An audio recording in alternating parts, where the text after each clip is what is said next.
Hey there, folks. Meet Brent Johnson, the man with the master plan.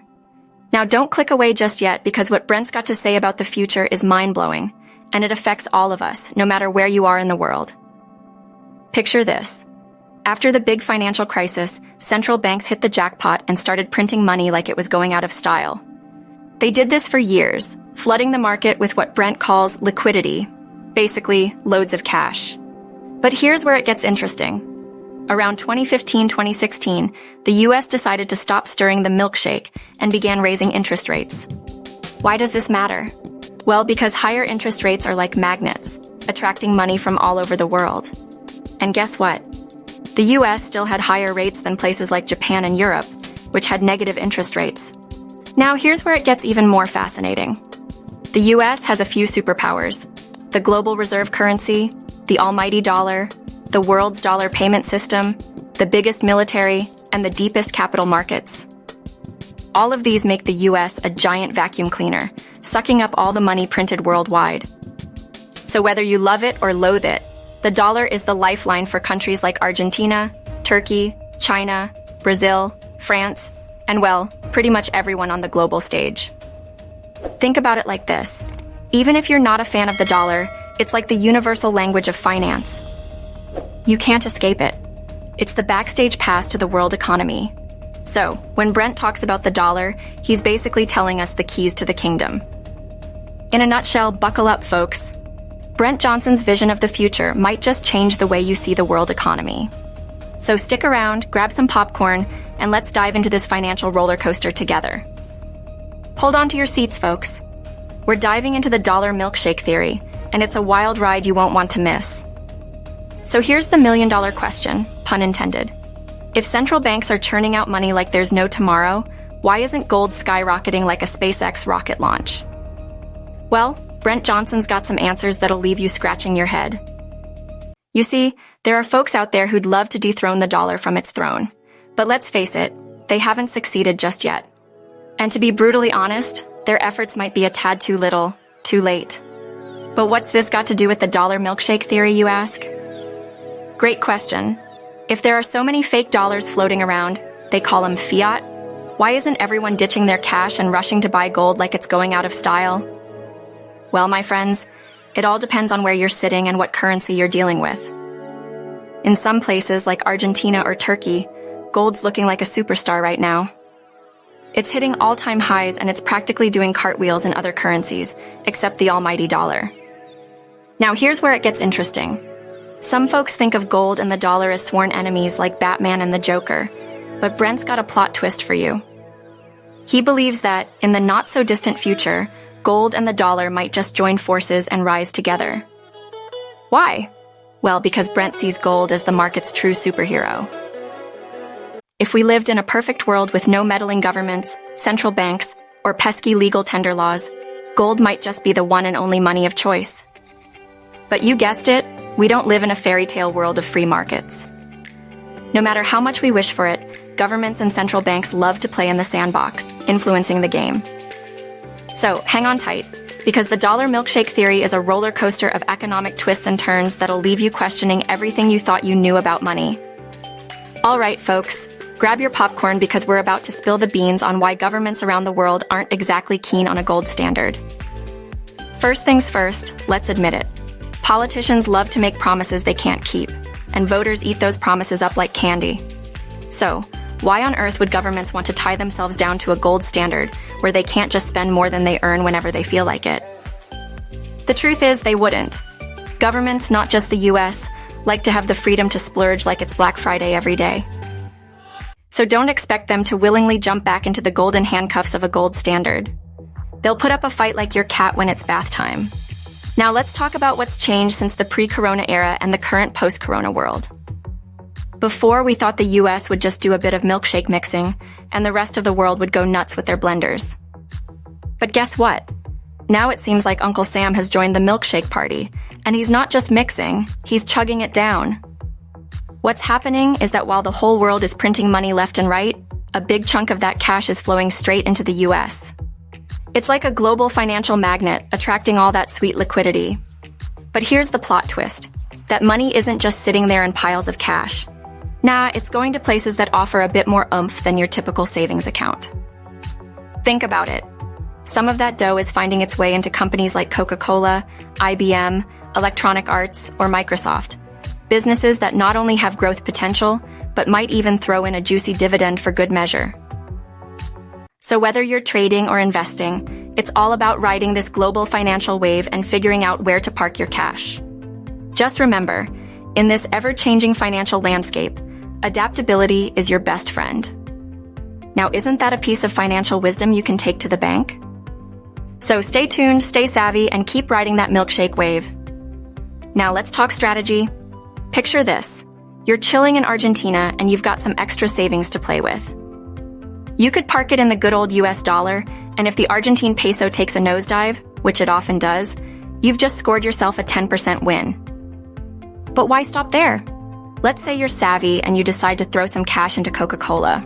Not only does Coca-Cola pay you a sweet 3-4% dividend, cha-ching, but if their stock price decides to do a little dance and goes up by 6%, you're looking at a cool 20% gain. Now hold on to your hats because this isn't just a US thing. Whether you're sipping yerba made in Argentina or savoring a cappuccino in the States, the undeniable truth is this. The world's thirst for the US dollar is insatiable. Even though Uncle Sam's been hitting the printing presses like there's no tomorrow, the demand for the dollar is so massive that it makes the supply look like pocket change. It's like everyone's clamoring for a piece of the greenback pie, and here's why. You see, a big chunk of the world's debt, and we're talking trillions here, is denominated in dollars. So, countries and corporations around the globe are locked into the dollar game, and they've got to pay back those dollars when the time comes. No way around it. Sure, you might hear that the US has a mind-boggling debt of $24, $25, or even $30 trillion, but guess what? The rest of the world is right there with them, holding a massive pile of dollar-denominated debt.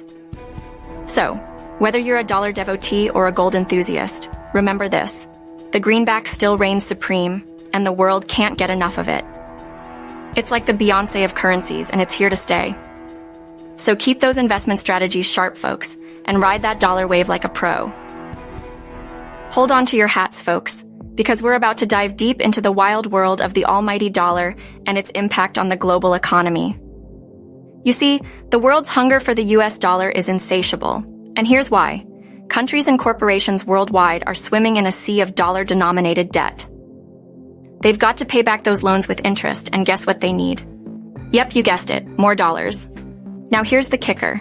As the dollar gets stronger, it's like a shot of adrenaline for the US economy and all its tangible assets. But, and it's a big but, the current global monetary system isn't built for a super strong dollar. It's like trying to fit a square peg in a round hole. As the dollar flexes its muscles, it could spell trouble for the rest of the world. We're talking some seriously rough waters ahead. And guess what? That's not great news for the US either. A weaker global economy can have a ripple effect, and those ripples can turn into waves crashing on our shores. So despite the Fed's best efforts to tame the dollar, it keeps flexing its muscles. But here's the twist. Brent Johnson thinks that at some point, the world will need to gather around the metaphorical table for a Bretton Woods 2.0 or Plaza Accord-style conference. Why, you ask? Well, it's because they'll have to figure out a way to ease the pressure. This could mean writing down debts, introducing a new currency, or giving the old monetary system a reboot. And when that happens, when the world decides it's time for a change, that's when the dollar might start to lose its invincible aura. Imagine this. As capital flows out of the US and into other places like Canada, Australia, Argentina, or Turkey, their assets become like a Black Friday sale, heavily discounted.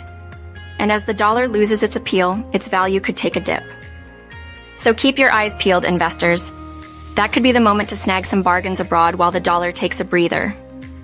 Capital's like water. It flows where it's most needed, and it might just find a new home outside the US. In this ever-evolving financial dance, one thing's for sure. The dollar's reign won't last forever, and change is the only constant. Or stay nimble, stay informed, and ride those waves of opportunity. Cash is king, folks. It's the lifeblood of any financial system. When cash is flowing in, life's good. When it's flowing out, not so much. Now let's talk about the good stuff. As capital rushes into the US, it's like a boost for Uncle Sam's economy. But here's the kicker. When that flow of capital decides to pack its bags and leave the US, that's when things could get rocky. But hold up, we're not there just yet. The whole COVID-19 mess has hit the brakes on global trade, travel, and the movement of money. It's like the world's financial treadmill went from sprinting to a slow crawl. And here's the thing, money needs to keep moving. There's never enough cash in the system to pay off all the debt. So money has to dance around at just the right speed to keep the debt monster at bay.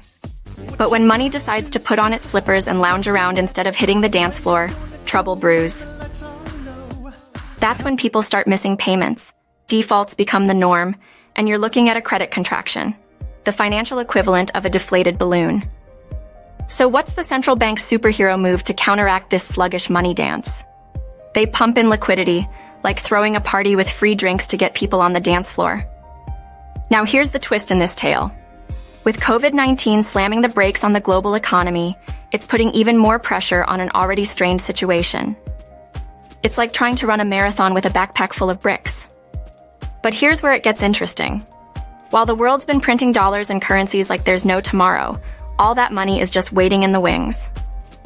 And when the COVID clouds finally clear and money starts flowing again, you've got a recipe for something pretty spicy: inflation. So get ready, folks. The financial world is like a roller coaster, and we're in for a wild ride. Just remember, in this topsy-turvy world, cash is king. And when it starts moving again, who knows what kind of surprises it'll bring. All right, folks, buckle up because we're about to take a trip around the globe and peek into the crystal ball of currencies. First stop, the Eurozone. Brace yourselves because this might sound like a plot twist. Brent Johnson thinks the euro might be in for a rocky road. He's predicting it could drop by about 25–30%, hitting as low as 80 on the price scale. That's like the euro going on a roller coaster ride to the basement. Next up, the land of the rising sun, Japan. According to Brent, the Japanese yen might not be spared either. He's envisioning it hitting a whopping 150, maybe even 200. It's like the yen's heading back to where it came from, and it's bringing a whole new level of expensive living with it. But here's the grand finale, the US dollar. Brent believes it's destined to reach its all-time high. And guess what? The rest of the world's currencies, even the big shots, could be sliced in half like a cake at a birthday party. So if you're living in Japan, Europe, or anywhere else, get ready for life to get a whole lot pricier. Now let's talk about everyone's favorite digital darling, Bitcoin. Brent's got his eye on it, and it's an interesting one. He's a Bitcoin holder himself. But here's the twist. While Bitcoin might be the golden ticket for non-US dollar investors, it could still face some challenges in the US dollar world. When the whole world's scrambling for dollars, people might sell off whatever they can to get their hands on those greenbacks. So outside of the US, Bitcoin might shine bright like a diamond. But in the good old US of A, it might not steal the spotlight just yet. In this wild currency ride, there are surprises around every corner, and Bitcoin's definitely a character to watch. So, whether you're stacking Satoshis or eyeing those yen, keep your financial seatbelts fastened because the currency roller coaster is far from over. Listen up, savvy investors. If you're looking to add a sprinkle of speculation to your portfolio, Bitcoin might just be your ticket to the crypto roller coaster. Now let's be clear. Bitcoin isn't here to dethrone gold. It's more like the quirky sidekick in your financial superhero squad. This digital darling could be your golden goose, or it could fizzle into thin air. But that's the beauty of it. It's a wild, wild ride with the potential for jaw-dropping highs or epic nosedives.